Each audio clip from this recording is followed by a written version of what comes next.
অজান্তে বলে দেয়। বলেন, কি বলবেন? ফারাবি সিগারেট পুড়ে যাওয়া ঠোঁটের কোণে এক চিলতে হাসি ফুটে ওঠে। হাসি মুখে বলে, কোথাও একটা বসে বলি, এই কাছে একটা ক্যাফেটেরিয়া আছে, সেখানে যাই চলো। হায়া কাট কাট গলায় বলে, যা বলার এখানেই বলুন, বাসায় যাওয়া লাগবে আমার। প্লিজ চলো না, বেশিক্ষণ নেব না। আর তাছাড়া এতক্ষণ এক্সাম দিয়ে নিশ্চয়ই তোমার ক্ষুধা পেয়েছে। আমি দুপুরে কিছু খাইনি, হালকা পাতলা খেয়ে নেওয়া যাবে। প্লিজ মানা করো না, প্লিজ। হায়া মানা করতে পারে না, তার বিবেক তাকে দেয় না নাকচ করতে। মাথা নাড়িয়ে সম্মতি জানায় জানায় যাবে সে। তারপর আগে আগে হাঁটা শুরু করে। ফারাবি তার পেছন পেছন হাঁটতে হাঁটতে একটা বাঁকা হাসি দেয়। তারা ক্যাফেটেরিয়া গিয়ে একটা টেবিলে বসে পড়ে। হালকা স্ন্যাক্স অর্ডার করে বসে থাকে। হায়াভাবে খাবার আস্তে আস্তে ফারাবি তার কথাগুলো বলে ফেললে খাবার খেয়েই সে চলে যেতে পারবে। যে ভাবা সে কাজ। সে ফারাবিকে বলে, আপনি যেন কি বলবেন ফারাবি ভাইয়া? ফারাবি এতক্ষণ এক ধ্যানে হায়াকে দেখছিল। হায়ার কথায় যেন তার ধ্যান ভঙ্গ হয়। ফারাবি একবার এদিক সেদিক তাকায়, তারপর হুট করে হায়ার ডান হাতটা তার দুই হাত দিয়ে চেপে ধরে করুণ গলায় বলা শুরু করে, বিশ্বাস করো হায়া, আমি তোমাকে অনেক ভালোবাসি। জাহান মেডিকেলে ভর্তি হওয়ার পরের বছর আমি তোমাদের বাসায় গেছিলাম একটা কাজে। সেদিন থেকে তোমাকে ভালোবাসি। আমার এতগুলো বছরের ভালোবাসা এভাবে হারিয়ে দিও না প্লিজ। চলো আমরা দূরে কোথাও চলে যাই, সেখানে কেউ থাকবে না, শুধু তুমি আর আমি। হায়া বিস্মিত চোখে ফারাবির কথাগুলো শোনে। কেমন উদ্ভ্রান্তের ন্যায় করছে সে। হায়া রইস হয়ে তাকে উত্তর দেয়। সে ফারাবির হাতটার উপর নিজের বাম হাত রেখে শান্ত গলায় বলে, আমি আপনার অনুভূতিকে সম্মান করি ফারাবি ভাই, কিন্তু আপনি যেটা বলছেন সেটা কখনোই পসিবল না। আমার বিয়ে হয়ে গিয়েছে আর আমি আমার হাজব্যান্ডকে অনেক ভালো। কথা বলতে বলতে হায়া থেমে যায়। একটু শ্বাস নিয়ে বলে, আমি আমার হাজব্যান্ডকে প্রচণ্ড ভালোবাসি, নিজের চাইতেও বেশি। আপনি ভাবতে পারেন এই 2-2.5 মাসে কিভাবে এত ভালোবাসা যায়? আমার উত্তরটা হবে, সে আমার কিশোরকালের প্রথম অনুভূতি যোগানদাতা। তাকে আমি আরো অনেক আগে থেকেই ভালোবাসি। তার একটা ভুলের কারণে তার জন্য আমার মনে থাকা অনুভূতিগুলো অভিমানের আড়ালে ঢেকে গেলেও এখন তার সংস্পর্শে এসে পুনরায় সেই অভিমানগুলো মাথা চাড়া দিয়ে উঠেছে আমায়। আমি অনুভব করতে পারি সে নিজেও ভালোবাসে আমায়। সেদিকে আর না যাই, সে সব আমাদের পার্সোনাল কথা, কিন্তু সব কথার এক কথা, আমি আপনার এই অন্যায় আবদার মেনে নিতে পারলাম না। ফারাবি আহত দৃষ্টি নিয়ে হায়ার কথাগুলো শুনে। বুকের বাম পাশটা এত ব্যথা কেন হচ্ছে তা সে বুঝতে পারছে না। হায়া নিজের হাতটা ফারাবির হাত থেকে ছাড়িয়ে নেয়। ততক্ষণে খাবারও চলে আসে। হায়া ফারাবির দিকে খাবার একটা প্লেট এগিয়ে নিয়ে নিজেও খেতে থাকে। নিজের মতো হালকা করে খেয়ে উঠে যাওয়ার আগে বলে, আপনার কাছে অনুরোধ রইল, এমন কিছু করবেন না যার জেরে আমার আপনাকে সম্মান করতে কুণ্ঠিত হতে হয়। আপনি আমার বড় ভাইয়ের বন্ধু আর একজন শুভাকাঙ্ক্ষী, সেই হিসেবে সবসময় শ্রদ্ধার পাত্র হয়ে থাকবেন। আসছি, আল্লাহ হাফিজ। হায়া কথাগুলো বলে বিল পে করে চলে যায়। ফারাবি তার যাওয়ার দিকে তাকিয়ে বলে, তোমাকে আমার হতেই হবে হায়া, এই জন্য আমার যা করা লাগে আমি করব। কথাটা বলে ফারাবি একটা শয়তানি হাসি দেয়। হ্যাঁ, গুটিসুটি পেয়ে পায়ে হেঁটে নিজের রুমে আসে। পরিবেশ কেমন থম মেরে রয়েছে। হায়ার রুমে এসে আশিয়ানকে পায় না। সে গলা উঁচিয়ে তাকে ডাক দিয়ে বলে, এই শুনছেন, কই গেলেন আপনি? আমি এসে পড়েছি। আশিয়ান তখন ব্যালকনিতে ছিল। হায়া হিজাব খুলতে থাকে। এরই মধ্যে আশিয়ান আসে রুমে। সে হেঁটে হেঁটে হায়ার পিছনে এসে উপস্থিত হয়। তার গা ঘেঁষে দাঁড়িয়ে আয়নার মাধ্যমে হায়ার দিকে তাকিয়ে থাকে আশিয়ান। হায়া আয়না দ্বারা আশিয়ানের দিকে তাকালে দেখতে পায় আশিয়ানের মুখ অস্বাভাবিক রকমের শান্ত। এমন তো হওয়ার কথা না। হায়া তো কয়েকটা বকা খাবে ভাবছিল। হায়া হিজাবের পিনগুলো খুলে আশিয়ানের দিকে ফেরে। আশিয়ান এক হাত বাড়িয়ে হায়ার কপালের কাছে হালকা ঘাম মুছে দেয় হাত দ্বারা। তারপর হায়ার চোখে চোখ রেখে শান্ত গলায় বলে, কোথায় ছিলে এতক্ষণ? হায়া আশিয়ানের এমন ঠান্ডা ব্যবহার দেখে ভয় পেয়ে যায়। তার মনে পড়ে যায় কিছুদিন আগে ফারাবিকে দেখে আশিয়ানের রেগে যাওয়ার বিষয়টা। হায়া ভাবে, এখন তো এমনিতেই অনেক রেগে আছে, তার উপর যদি শোনে ফারাবি ভাইয়ার সাথে ক্যাফেতে গিয়েছি, তাহলে আমারে কাঁচাই চিবিয়ে খেয়ে ফেলবে, লবণও লাগবে না। এখন অন্য কিছু বলে কাটিয়ে দিই, পরে না হয় শান্ত হলে সত্যিটা বলা যাবে। হায়ার এমন ভাবনা চিন্তার মাঝে আশিয়ান তাকে আবারও প্রশ্ন করে। হায়া নজর লুকিয়ে আমতা আমতা করে বলে, একটা ফ্রেন্ডের সাথে একটু কফি খেতে গিয়েছিলাম। ফ্রেন্ডটার নাম কি? আপনি চিনবেন না তাকে, সে আমার কলেজ লাইফের ফ্রেন্ড। বলেই দেখো চিনতে পারি কিনা। বললাম তো চিনবেন না। আচ্ছা আমি বলছি তোমার ফ্রেন্ডটার নাম। তার নাম ডাক্তার Farabi Shakhawat. Am I right? আশিয়ানের মুখে এমন একটা কথা শুনে হায়া বিস্ময়ে কথা বলতে ভুলে যায়, সেই সাথে অনেক ভয়ও পেয়ে যায়। আশিয়ান তার সামনে থেকে সরে বেডের কাছে এসে নিজের ফোনটা তুলে নিয়ে আবারও হায়ার সামনে যায়। তারপর ফোনের লক খুলে ফোনটা হায়ার দিকে ধরে। আশিয়ান হায়াকে বলে, দেখো তো চিনতে পারো নাকি এদের? হায়া স্ক্রিনের দিকে তাকিয়ে দেখে ফারাবির হাতে হাত রেখে যখন হায়া কথাগুলো বলছিল তখন কেউ ছবিটা তুলেছে। হায়া হতভম্ব হয়ে যায় এমনটা দেখে। কে ছবিটা তুললো আর আশিয়ানকে দিল? হায়ার ওষ্ঠ ইন্দ্র বলছে আশিয়ানের এমন ঠান্ডা শান্ত ব্যবহার কোন বড় ঝড় আসার পূর্বাভাস মাত্র। রাত্রির অবসান ঘটিয়ে নতুন দিনের সূচনা হয়েছে। পূর্ব আকাশে সূর্য ওঠার সঙ্গে সঙ্গে আকাশ জুড়ে ছড়িয়ে পড়েছে হালকা সোনালি আভা। প্রকৃতি যেন নিজ হাতে সাজিয়ে রেখেছে তার ভোরকে। বাতাসে এক ধরনের নির্মলতা, যেন সে ক্লান্ত হৃদয়কে শান্ত করতে চায়। চারপাশে পাখিদের সুরেলা ডাকে পরিবেশ যেন এক অপরূপ স্নিগ্ধতায় মোড়ানো। অথচ এই নিঃস্বর্গময় সকালে কারো কারো মন ভরসা বিষাদের কালো ছায়া কাটিয়ে উঠতে পারছে না। হৃদয়ের ভারে ক্লান্ত কায়া আজও মলিন। হায়া রাতভর বসেছিল বারান্দার কাঠের কাউচে। চোখে ঘুম নেই, মনে অস্থিরতা। কাউচটা বারান্দায় এমনভাবে রাখা যেখান থেকে বাড়ির মূল ফটক পরিষ্কার দেখা যায়। সে অপেক্ষায় ছিল যদি হঠাৎ তার মানুষটা ফিরে আসে, যদি হঠাৎ তার অপেক্ষার অবসান ঘটে। কিন্তু রাত পেরিয়ে সকাল এলেও সেই প্রিয় মুখের দেখা মেলেনি। আকাশে আলো বাড়ে আর হায়ার চোখে জমে অন্ধকার। চোখের কোণ থেকে নীরব অশ্রুবিন্দু গড়িয়ে পড়ে মুখের পাশে। শরীর আর মানতে চায় না দীর্ঘক্ষণ বসে থাকা ক্লান্তি। সে ধীরে ধীরে গা এলিয়ে দেয় কাউচের গায়ে। হৃদয়ে এক ধরনের হাহাকার, এক অপ্রকাশ্য দীর্ঘশ্বাস। চোখ আপনা থেকেই বুঝে আসে ক্লান্ত মন অবশেষে ঘুমে ডুবে যেতে চায়। আর ঠিক সে সময় মস্তিষ্কের গহীনে হায়ার মনে পড়ে কাল রাতের কিছু কথা, কিছু এমন স্মৃতি যা বিষাদকে আরো ঘনীভূত করে তোলে, যা চোখের ঘুম কেড়ে নেয় অথচ মনে গেঁথে থাকে অনন্তকালের জন্য। গতকাল রাত হায়া আমতা আমতা করছে। কি জবাব দিবে সে বুঝে উঠতে পারছে না। একা তো ফারাবির সাথে দেখা করতে গিয়েছে, দুই এমন হাত ধরাধরি করে কথা বলেছে। যদিও সেটা বোঝানোর উদ্দেশ্য ছিল, কিন্তু আশিয়ান তো সেটা মানবে না। দিনে মিথ্যা বলেছে, মানে বাস খাওয়ার সব ব্যবস্থা নিজ হাতে করে রেখেছে। এদিকে আশিয়ানের ধৈর্য ধীরে ধীরে শেষ হচ্ছে। সে আবারও শান্ত গলায় জিজ্ঞেস করলো, কার পারমিশন নিয়ে ফারাবির সাথে দেখা করতে গিয়েছিলে আর মিথ্যে বলে কেন? আমি মিথ্যে বলতে চাইনি, ভেবেছিলাম ধীরে সুস্থে আপনার রাগ কমলে তারপর গুছিয়ে আর একটা মিথ্যে বলে দিবে, তাই না? এটাই তো প্ল্যান ছিল। হায়া নাবোধক মাথা নাড়িয়ে বলে, না না, এমনটা না, আমি বলতাম আপনাকে। বলতে তাহলে মিথ্যে বলে কেন? হুঙ্কার দিয়ে কথাটা বলে ওঠে আশিয়ান। নিজের হাতে থাকা ফোনটা দূরে কোথাও ছুঁড়ে ফেলে। ফোনটা কয়েক ভাগ হয়ে অবহেলা মাটিতে পড়ে থাকে। আশিয়ানের ধৈর্যের বাঁধ ভেঙে গিয়েছে। তার একটাই কথা, কেন দেখা করতে যাবে প্রাক্তনের সাথে, তাও আবার এসে মিথ্যা বলল হায়া। আশিয়ান হায়ার বাহুদের শক্ত হাতে চেপে ধরে, ইস্পাত কঠিন কণ্ঠে বলে, তুই কার পারমিশন নিয়ে গিয়েছিলি? আমি তোর হাজব্যান্ড, আমার পারমিশন না নিয়ে তুই কেন তোর প্রাক্তনের সাথে দেখা করতে গেলি বল? হায়ার আত্মসহ কেঁপে উঠে হায়া কিছুটা সাহস নিয়ে বলে, হাজবেন্ড হয়েছেন তাই বলে আপনাকে সব কথা বলে করতে হবে? আমি আমার পরিচিত কারোর সাথে দেখা করতে পারি না? পারবি না কেন? অবশ্যই পারবি, কিন্তু এই একজন ব্যক্তি ব্যতীত। কেন, তার সাথে দেখা করলে কি হয়েছে? তুই জানিস না কি হয়েছে? বুঝিস না ওর চোখ তোকে কি বলতে চায়?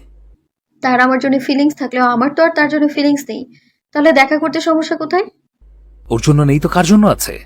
এই প্রশ্নের জবাবে হায়া নীরবতা অবলম্বন করে। মন বলছে বলে দে সত্যিটা, কিন্তু মস্তিষ্ক মুখকে আটকে রেখেছে। লড়াই এবারও মস্তিষ্ক জিতে যায়। আশার গভীর গলায় বলে, ভালোবাসো আমায়?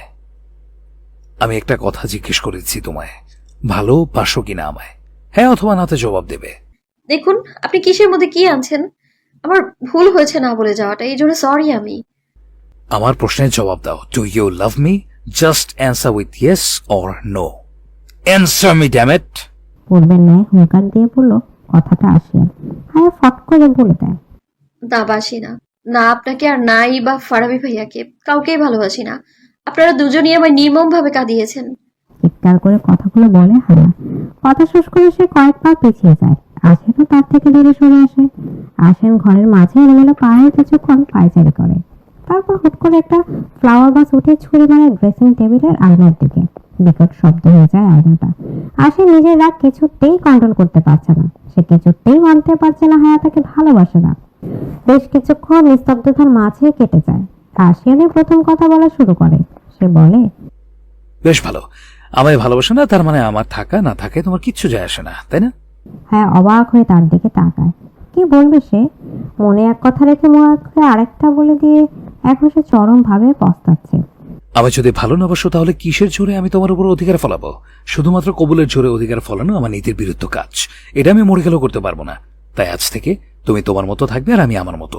যতদিন না আমরা একে অপরকে নিঃশর্তভাবে ভালোবাসতে পারবো ততদিন কেউ কারো জীবনে কোনো অধিকার ফলাবো না, না তুমি আর না আমি। হাসিন নিজের কথা শেষ করে প্রথমে রুম থেকে তারপর বাসা থেকে বের হয়ে যায়। হায়া তার পেছন ডাকলেও শোনে না। হাসিন চলে যেতেই হায়া থপ করে নিচে বসে পড়ে। কি থেকে কি হয়ে গেল সে এখনো বুঝতে পারছে না। বর্তমান হায়ার চোখটা মাত্রই লেগে এসেছিল, তখনই সে গাড়ির হর্নের আওয়াজ শোনে। সে চোখ মিলে দেখতে চায় আসেন এসেছে কিনা, কিন্তু তার অনেক দুর্বল লাগছে। ওটার শক্তিটা পর্যন্ত পাচ্ছে না। আসেন গাড়ি পার্ক করে এসে কলিং বেল বাজালে তাদের হেল্পিং হ্যান্ড মহিলা দরজা খুলে দেয়। সময় এখন 6:30। এত সকালে আবার স্পর্শ কেউ উঠে না। তারা ফজর নামাজ পড়ে আবার একটু ঘুমায়। দরজা খুলে দিলে আসেন গটগট করে রুমে চলে আসে। রুমে এসে হায়াকে না দেখতে পেয়ে তার কপালে কয়েকটা ভাঁজ পড়ে। সে তড়িঘড়ি করে ওয়াশরুমে চেক করে। সেখানে না পেয়ে ব্যালকনিতে আসলেও হায়াকে ঘুমন্ত অবস্থায় পায়। হায়াকে পেয়ে আসেন বড় করে একটা হাফ ছাড়ে। সে বিড়াল পায়ে হাঁটা হায়ার কাছে এসে হাঁটু গেড়ে বসে পড়ে। হায়ার চোখের কোণে শুকিয়ে থাকা পানির দাগগুলো আসেনের প্রশ্নগুলোর উত্তর দিয়ে দেয়। আসেন হায়ার কপালের উপর পড়ে থাকা এলোমেলো চুলগুলোকে কানের পেছনে গুঁজে দেয়। তারপর হায়ার কপালে ভালোবাসার পরশ দিতে নেয়, কিন্তু কি মনে করে যেন আর দেয় না। সে আলতো হাতে হায়াকে কোলে তুলে রুমে চলে আসে। তারপর তাকে বেডে শুয়ে দিয়ে নিচে জামা কাপড় নিয়ে ফ্রেশ হতে চলে যায়। এদিকে আসিয়ান চলে যেতেই হায়ার চোখ মিলে তাকায়। আসিয়ান যখন তার মুখটা হায়ার কাছে এনেছিল তখন সে সিগারেটের গন্ধ পেয়েছিল। হায়া ভীষণ ব্যথিত হয় এটা জানতে পেরে যে আসিয়ান সিগারেট খেয়েছে। হায়া ছোট থেকে দেখে এসেছে না তার বাবা না ভাই তার শ্বশুর কেউ সিগারেট বা নেশা পান করে না, আসিয়ানও করতো না। কিন্তু আজ হায়া জানে না তাদের সম্পর্কটা কবে আবার আগের মতো মিষ্টি মধুর হবে। কিন্তু যা হওয়ার তা সবটাই যে হায়াকেই করতে হবে এটা সে খুব ভালোভাবে বুঝতে পারছে। এদিকে সময় বড়ই স্বার্থপর। সে কারো কান্নায় থামে না, কারো সুখে মুগ্ধ হয় না। নিজের ছন্দে নিজের নিয়মে সে এগিয়ে চলে। পেছনে ফেলে যায় হাজারো ভাঙা স্বপ্ন, অপূর্ব অপেক্ষা। সেদিনের পর কেটে গেছে 5টি দীর্ঘদিন। হায়া বারবার নানাভাবে আসেনের কাছে ক্ষমা চেয়েছে। নিজের সেই অনাগরিত বোকামির জন্য অনুশোচনায় ভেঙে পড়েছে। সে কথায়, আচরণে, দৃষ্টিতে, প্রতিটা ভঙ্গিতে বোঝাতে চেয়েছে তার অনুতপ্ত মন। অথচ আসেন যেন এবার একেবারে পাথর হয়ে গেছে। বোঝে তবু না বোঝার ভান করে, দেখে তবু না দেখার অভিনয় রয়েছে। তার জেদের মাটিটা ছিল বরাবরই দুর্বৃত্ত, আর এইবারও সে তার কঠিন অবস্থান থেকে এক চুলও সরেনি। হায়ার অনুনয় যেন বাতাসে ভেসে গিয়েছে, আসেনের মন ছুঁয়ে যেতে পারেনি। এই কদিন আসেন যেন ইচ্ছে করে হায়াকে সম্পূর্ণ উপেক্ষা করে চলেছে। রাতে ফিরেছে অনেক দেরিতে, যেন বাসার চৌকাঠ পেরোনেই অনিচ্ছায় ভরা। আর সকালে সূর্য ওঠার পরপরই গা ঢাকা দেয় কেন অজানা ব্যস্ততায়। হায়া, যার এখন ফাইনাল এক্সাম শেষ, সারাদিন ঘরে থাকে, নিঃসঙ্গ, অপেক্ষার ক্লান্তিতে বিধ্বস্ত। প্রতিটি ঘন্টা যেন তার কাছে ধীরে ধীরে জমাট বাঁধা দীর্ঘশ্বাস হয়ে উঠেছে। আসেন আছে তবুও নেই। এই দুর্বিষহ অনুভূতিটা হায়ার বুকের ভেতর বিষের মতো জমে উঠেছে। সময় এখন রাত 9:45। আসেন তার ক্লান্ত শরীরটাকে কোনো মতো টেনে বাসায় আসে। রুমে ঢুকে অফিসে ব্যাগটা স্টাডি টেবিলের উপর রেখে দেয়। তারপর এক দমকা নিঃশ্বাস ফেলে নিজের বিধ্বস্ত দেহটা সোফায় এলিয়ে দেয়। নিথর নিশ্চুপ হয়ে বসে থাকে। মাথার ভেতর ব্যথায় দপদপ করছে, যেন প্রতিটা চিন্তা তার মস্তিষ্ক হাতুড়ির মতো আঘাত করছে। চারপাশ নিস্তব্ধ, আর সেই নিস্তব্ধতার ভেতরে আসেনা ক্লান্তি আরো ঘন হয়ে জমে থাকে। সোফায় বসায় মিনিট 2 পরই কেমন ঠান্ডা ভেজা ভেজা অনুভব করে। চোখ যেন বন্ধ রেখে সোফায় হাত রাখলে বুঝতে পারে সোফাটা ভেজা। একটুখানি জায়গা না, বড় পুরো সোফাটাই ভেজা। এমন কাণ্ডে আসেনের কপালে কয়েকটা ভাঁজ পড়ে। ভুলবশত পানি পড়লে একটা নির্দিষ্ট জায়গা ভেজা থাকবে, ওটা তো ভেজা থাকার কথা না। তাহলে কি কেউ ইচ্ছে করে করেছে এমনটা? তার চেয়েও বড় কথা, আছে ঘুমাবে কোথায়? এই কয়দিন সে হায়ার সাথে রাগ করে সোফাতে নিজের বসতি স্থাপন করেছিল, কিন্তু আছে জায়গাটাও এই অবস্থা। আসেন যখন এসব ভাবতে ব্যস্ত তখনই তার ঘরণী গুটি গুটি পায়ে হেঁটে আসে তার সামনে। হাতে তার এক গ্লাস পানি। হায়া গ্লাসটা আসেনের দিকে এগিয়ে দিয়ে বলে, পানিটা খান, ভালো লাগবে। আসেনের ধ্যান ভাঙে হায়ার কথায়। সে হায়ার দিকে এক নজর তাকিয়ে থাকে। আগে অফিস থেকে ফিরলে মেয়েটাকে কম করে হলেও 15 থেকে 20 মিনিট নিজের সাথে জড়িয়ে ধরে রাখতো। এমনটা করা তার মনে হতো আর তার সারাদিনের সকল ক্লান্তি কর্পূরের মতো উড়ে যেত। কিন্তু লাস্ট কয়েকটা দিন তা করা হয় না। ইভেন রাতেও হায়া তুলতুলের শরীরটা নিজের বুকের উপর নিয়ে ঘুমানো হয়নি। কি হলো, নিন পানিটা। আসেন হাত বাড়িয়ে গ্লাসটা নেয়, পানি খেতে শুরু করে। তখনই হায়া হাত বাড়িয়ে আসেনের শার্টের বাটন খুলে দিতে থাকে এক এক করে। আসেন একবার তার হাত ছড়িয়ে দিলেও হায়া জোর করে কাজটা করে। আসেনের পানি খাওয়া শেষ হলে তার হাত থেকে গ্লাসটা নিয়ে টেবিলে রেখে দেয় হায়া। তারপর তার পেছনে গিয়ে আসেনের মাথার চুলগুলো আলতো হাতে টেনে দিতে শুরু করে। আসেন গমগমে গলায় বলে, লাগবে না, ছাড়ো, ফ্রেশ হতে যাব। হ্যাঁ তার দ্বিগুণ গম্ভীর গলায় বলে, লাগবে কি লাগবে না সেটা আমি বুঝে নিব। আপনি চুপ করে থাকুন, না হলে চুল ছিঁড়ে শাক রান্না করে আপনাকেই খাওয়াবো। হায়ার এমন কথায় আসেন থতমত খেয়ে যায়। বলে, কি মেয়ে, চুল ছেড়ে শাক রান্না করা যায়? হায়া বেশ কিছুক্ষণ আসেনে মাথা টিপে দেয়। আসেনেরও ভালো লাগছিল বলে আর মানা করে না। হায়া মাথা টিপা শেষ করে কাবার্ডের দিকে এগিয়ে যায়। সেখান থেকে আসেনের বাসায় পরিধান করে জামা কাপড় বের করে তার দিকে এগিয়ে দিতে দিতে বলে, ফ্রেশ হয়ে আসুন। খাবার কি এখানে আনবো নাকি নিচে যেয়ে খাবেন? নিচে যেই খাবো। সবার খাওয়া হয়েছে? হুম। তুমি খেয়েছো? কথাটা জিজ্ঞেস করতে গিয়েও আর করে না আসেন, ফ্রেশ হতে চলে যায়। হায়া তার যাবার দিকে তাকে একটা বাঁকা হাসি দেয়, বিড়বিড়িয়ে বলে, শালার জামাই, আজ তোর হাতেই খাবো আমি, আর তোর বুকেই ঘুমোবো আমি। আমার সাথে নাটক করার ঝাল যদি বের করতে না পেরেছি, তাহলে আমার নাম জেসমিন তালুকদার হায়া না। আগে আগে দেখো হোতা হে ক্যা। কথাটা বলে হায়া নিজের কাঁধের চুলগুলো একটু ভাপ নিয়ে উড়িয়ে দিয়ে গুনগুন করতে করতে নিচে চলে যায় খাবার গরম করতে। আসিয়ান নিচে এসে দেখে হায়া কিচেন থেকে খাবারের বাটিগুলো আনছে। হায়া আসিয়ানকে দেখে বলে, আপনি শুরু করুন, আমি আসছি। কথাটা বলে আবারও কিচেনে চলে যায়। আসিয়ান খাবার প্লেটে তুলে নেয় ঠিকই, কিন্তু শুরু করে না খাওয়া। এরই মাঝে কিচেন থেকে বিকট আওয়াজে হায়া চিৎকার শোনা যায়।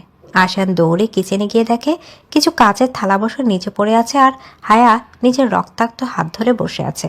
আসিয়ানের বুকটা জোরে ধক করে ওঠে। সে দৌড়ে হায়ার কাছে এসে বসে পড়ে, উত্তেজিত হয়ে বলে, এসব কি করে হলো? হ্যাঁ, হাত কাটলো কিভাবে জান? আল্লাহ, কত রক্ত ছুটছে! হায়া এক ধ্যানে আসিয়ানের দিকে তাকিয়ে আছে। আসিয়ানের চেহারা দেখে মনে হচ্ছে ব্যথাটা হায়া না, সে নিজে পেয়েছে। এরই মাঝে আবরার স্পর্শ আর তাদের হেল্পিং হ্যান্ড মহিলাও চলে আসে। তারাও হায়াকে রক্তাক্ত অবস্থা দেখে ঘাবড়ে যায়। স্পর্শ তড়িঘড়ি করে জিজ্ঞেস করে। আসিয়ান ঝট করে হায়াকে কোলে তুলে নেয়। সাবধানে কাজগুলো ডিঙ্গে তাকে বাইরে এনে ডাইনিং টেবিলে বসিয়ে দেয়। উদ্বিগ্ন হয়ে হায়ার অন্য হাত পা দেখতে থাকে, আর কোথাও কেটেছে কিনা। আবরার আসিয়ানকে বলে, এত রাতে তো কোনো ডাক্তার পাবো না, তুমি ওকে আশেপাশের কোনো ক্লিনিকে নিয়ে যাও। কোনো রিস্ক নেওয়ার দরকার নেই। যদি হাতের ভিতরে কোনো কাঁচ ঢুকে থাকে তাহলে পরবর্তীতে ইনফেকশন হওয়ার চান্স থাকবে। আসেন বাবার কথা মতো হায়াকে পুনরায় কোলে তুলিয়ে নেয়, কিন্তু হায়া তাকে থামিয়ে দেয়। শান্ত গলায় বলে, কোনো কাজ ফুটেনি আমার হাতে, নর্মাল ড্রেসিং করিয়ে দিলেই হবে, যেটা উনিও পারবে। শুধু শুধু এত রাতে দৌড়ঝাঁপ করা লাগবে না। আসেন রাগী গলায় ধমক দিয়ে বলে, তুমি বেশি বুঝো আমাদের থেকে। চুপচাপ আমার সাথে যাবে। বেশি কথা বলে মাথার উপরে তুলে একটা আছাড় মারবো। হায়া চোখ বড় বড় হয়ে যায় আসেনের কথা শুনে। তার একটু নাটকের জন্য এখন হসপিটালে যেতে হবে? হায় আল্লাহ! অবশ্য সে নিজেও ভাবেনি এতটা হাত কেটে যাবে। সে জাস্ট প্লেটগুলো পায়ে ফেলতে চেয়েছিল, কিন্তু দুর্ভাগ্যবশত পায়ে তো পড়লই না, উল্টা হাত কেটে বসে আছে। হায়া তাও সাহস নিয়ে বলল, বাসার সামনে ফার্মাসির লোকটাকে ডেকে আনলেই হয়। সে না হয় এসে দেখে যাক। সে যদি বলে হসপিটালে যেতে হবে, তারপর না হয় গেলাম। একটা কথাও না, চুপচাপ চলো আমার সাথে। কথাটা বলে যে না হায়াকে কোলে তুলবে, তখন স্পর্শ বলে, আশু, হায়া ঠিক বলেছে। আগে প্রাথমিক চিকিৎসা দিয়ে অন্তত রক্ত পড়াটা বন্ধ করা দরকার। দেখেছিস কতটা রক্ত বের হয়েছে অলরেডি? আসেন হায়ার দিকে ভালো করে লক্ষ্য করে দেখে তার পরনে স্কাই ব্লু চুড়িদারটা রক্তে ভিজে লাল হয়ে গিয়েছে অনেকটা। আসেনের বুকে আবারও চিপ খায়। আসেন আবরার দিকে তাকিয়ে বলে, বাবা, তুমি একটু ফার্মাসিস্টকে কল করো না, আমার কাছে তার নাম্বার নেই। আবরার আসেনের কথা শুনে নিজের রুমের দিকে হাঁটা দেয়। ফার্মাসিস্ট তাদের পুরনো চেনার লোক, হওয়ার রাত 10টায়ও তাদের বাসায় আসে। সে হায়ার হাত ভালো করে খুঁচিয়ে খাঁচিয়ে ক্লিন করে ড্রেসিং করিয়ে দেয়, আর এও বলে, ক্ষত জায়গাটা গভীর হলেও কোনো কাজ ফুটে থাকেনি। আমি ড্রেসিং করিয়ে দিয়েছি। দিনে একবার ড্রেসিং করতে হবে, রেগুলার কয়েকদিন, তাহলে ক্ষত তাড়াতাড়ি শুকিয়ে যাবে। এছাড়াও চিন্তার কোনো কারণ নেই।